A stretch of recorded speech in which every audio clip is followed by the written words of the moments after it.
রাজ্যে আবারও বাংলাদেশি দুই নাগরিককে আটক করেছে পুলিশ।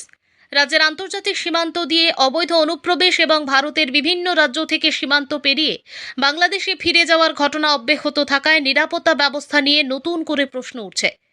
শনিবার দুপুরে খোয়াই জেলার সুভাষ পার্কে রাধাকৃষ্ণ মন্দির সংলগ্ন এলাকা থেকে সাদা পোশাকের পুলিশ দুই বাংলাদেশি নাগরিককে আটক করে।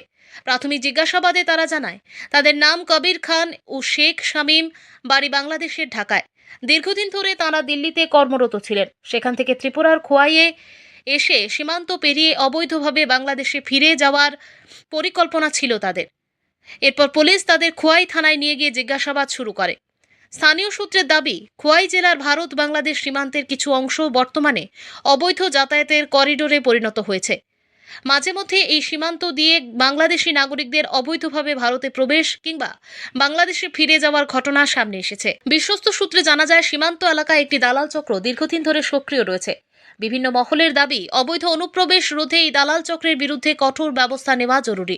পাশাপাশি সীমান্তে নজরদারি আরও জোরদার করারও দাবি উঠেছে।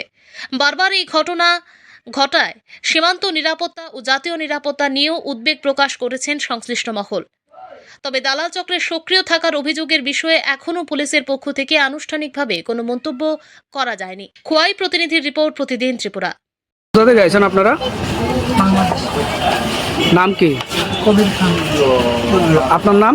সামির। বাংলাদেশে কোন জায়গায় বাড়ি? ঢাকা। কোন জায়গায় যাইবেন আপনারা? ধানমন্ডি। হ্যাঁ, ঢাকা যাব। এখন কোন জায়গায় আছেন? এখন তো খোয়াই। আচ্ছা, কি উদ্দেশ্যে আছেন? বাড়িতে যাব তাই। কোথা থেকে আসছেন? বাংলাদেশ থেকেই তাই। বাংলাদেশ থেকে কোথায় আসছিলেন? তো এখানে মান্যত পূরণ করতে এসেছিলাম তো। কোন জায়গায়? দিল্লি, নিজামুদ্দিন। বাবার নাম? জি। আপনার বাবার নাম? জাকির খান।